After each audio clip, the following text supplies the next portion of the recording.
kuha tayo ng dahon ng nyug, tapos gagawin natin paitlugan.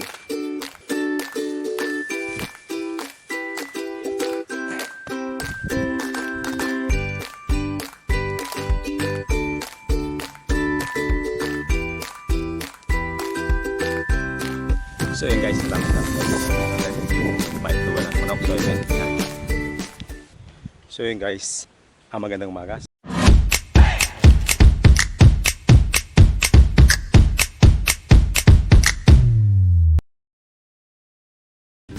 Okay guys, papunta ko yun dito sa taas sa may mga manyog. Kasi kailangan natin gumawa ng ng paitlugan ng manok natin. Kasi guys, yung mga sasong babae, malapit na itlog. So palagi silang nagkakakakakak. So yun yung sige na, patalandaan natin na mangingitlog na yung isang manok. Pag nagkakakak na. So ayun guys, kaya ngayon kuha tayo ng dahon ng nyug, tapos gagawin natin paitlugan. Ay, sagot na oy! Diba? Yung guys, nasan si Papa saka si Eman. Kumukuha sila guys ng kahoy. Gagawin nilang tawag doon polo ng itak. So yun guys yung natin guys. So yun guys yung mais ubos na. Ayan. Hindi ko na na-videoan yung pag-harvest namin. So ayan. Isa, buwan na pala saging guys. Ang dami natin saging, bagong saging na ma-harvest. So ayan. So ayun guys, hanapan natin yung sanggot para makagawa tayo ng paitlugan. So yun guys, yun din si Jobe, no? Ayun guys, kinukuha niya guys yung mga saringseng, yung mga pagapangan ng sitaw para ilipat guys dun sa yung sa bagong tanim namin ni Papa na malapit siyang kumapang. So yun guys, so ito guys, konting pasilip sa ating bagong mampalaya. So yun guys, ayan. So yun guys, yeah. So yun guys, yung mampalaya natin simula dito hanggang doon sa dulo guys, hanggang doon guys, ayun. So yun guys is twice, sabi ko sa inyo guys nung nakaraan, twice ng laki nung dating ampalaya natin to, yung itong bagong ampalaya ni Papa. So ito guys, meron siyang maliliit na bunga, kaya lang sobrang liit pa talaga guys, ayun. So yan siya guys, tulad nito, yan liit pa guys. So yan, ewan ko lang magtutuloy yan guys. Saka doon, meron doon guys, so medyo malaki na. Ito guys, ayan yan. Kaya doon sa guys, meron na doon malalaki. So yun guys, hindi ko naman papakita man siya lahat yung dito sample natin sa next video na lang. So yun guys, ang target natin guys is makakuha tayo ng langkoy para magawing paitlugan ng manok. So yun guys, so ito yung guys yung kuha natin, pero hanap tayo ng medyo maganda. Ito guys yung yung sagot kung tawagin dito sa amin. Ayan. Ayun eh. So ito guys, meron tayong buko. So kuha mo tayo ng buko. Kasi ang silaw.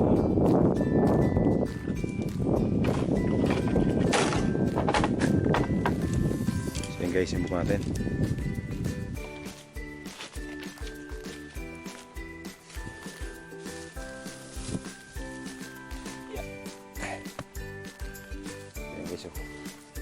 Meron tayong buko. So yun guys, buko mo tayo bago tayo kumuha ng yung dahon ng nyug para gawing paitlugan ng mga manok. So ayan.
doon tayo kumuha guys ng, ano, ng dahon doon sa malilim. May unang guys. Dalawa lang naman guys ang kuha natin eh. Kasi ang gagawin natin ano, paitlugan, mga 4 lang. So yung isang ano kasi guys, yung isang dahon, mapapagdalawa natin yon. So kaya okay lang, dalawa na lang kuha natin. So ito guys, pinito. Okay. So yun guys, yan, nakakot dito sa taas. So yun guys, gagawin ko na guys, hatiin ko lang to. Tapos sapsapan natin para magnipis lang yung parang magiging parang ano niya, magiging frame. So yun guys, tara simulan natin.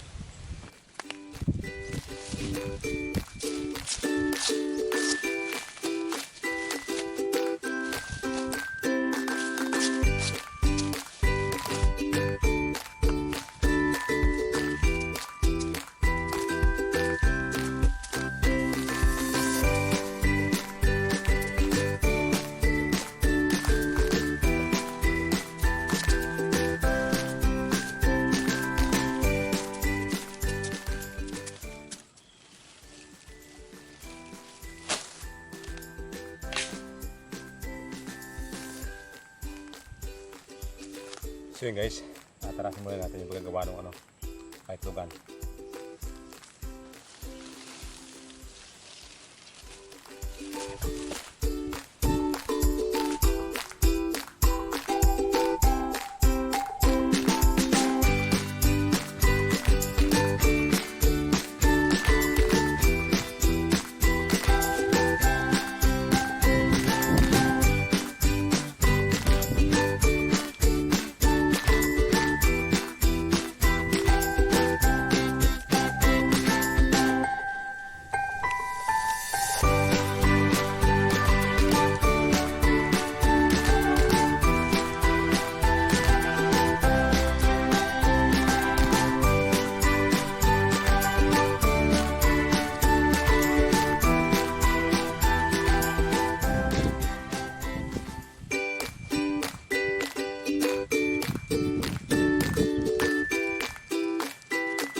So yun guys, tapos natin. Kulang lang guys is bibilugin ko siya guys para magkulma siyang parang itlugan. So yung gagawin ko guys na yan. So yun guys, ang gawa na natin. Yan, 3. Tapos ito yung isa. Yan guys. So ayan siya. So next step niyan guys is bibilugin natin, tapos tatalian natin yung paikot. Talian natin paikot. So yun guys, after nung paikot na yon, tatalian, tapos ito yung ilalim guys, tatalian para natin yon para yung itlog hindi mahuhulog sa baba. So yun guys, natapos na natin. So ayun, isang ikot na lang guys, isang ikot na lang. So ayun guys, pag nararamdaman nyo ng pinapaikot-ikot na lang kayo, so bitawan nyo na, masakpan lang kayo na masyado.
So yun guys, meron tayong isa. So yun. So yun siya guys. Medyo hindi siya bilog na bilog pero okay na yan guys. Yan o. So maglalagay pa tayo dyan ng sapin. Yan. So yun guys, meron tayong isa. So meron pa tatlo. So ayun, tapos na natin.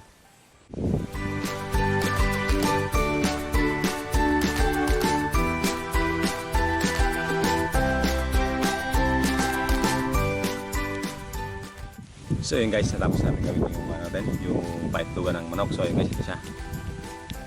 So ayan. Hindi lang bilog na bilog pero okay na yan guys. So ayan, ito mukhang itlog talaga. Oh. So ayan pa. So ito guys, lalagyan pa natin lagyan pa natin ng sapin.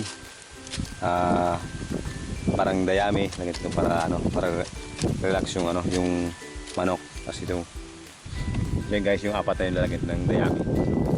So mamaya dali natin sa kubo. So set up natin kung saan natin ilalagay yung yung mga paitlugan natin doon sa may kubo guys. Siguro kanto-kanto guys, bali apat to. So kanto-kanto lagyan natin ng kanto-kanto.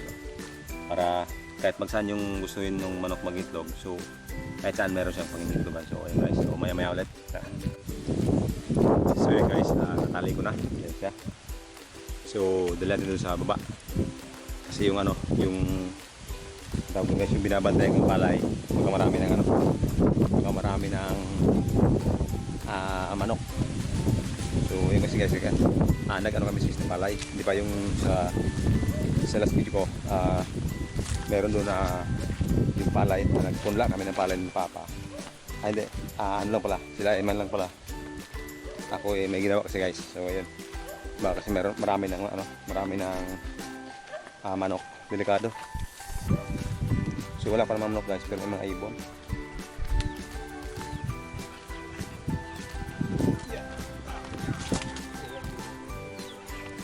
Okay guys, yan na. So mamaya natin guys, mamaya konti lagay dito sa gilid. Doon, apat.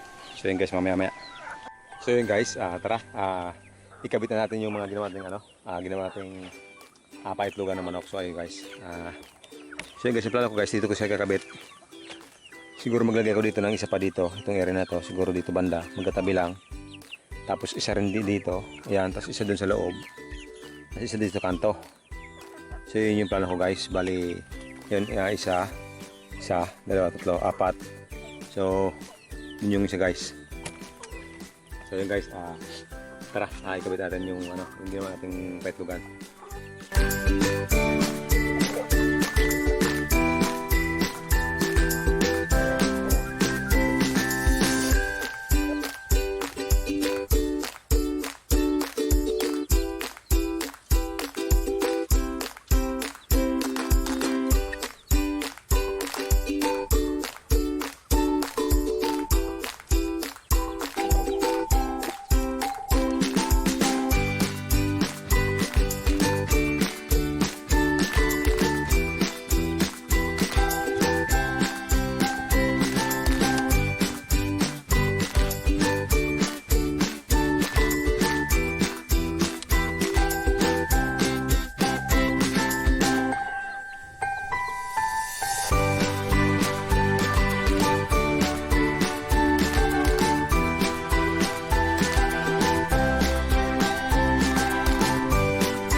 So yun guys, natapos natin yung dalawa. So ayan, tingnan natin. So yun guys, ito na yung paitlugan natin na isa, dalawa, tatlo. So yun guys. Yan. So yun guys, gawin natin yung sa kabila. So yun guys, tara. So yun guys, pangatlo. So yun.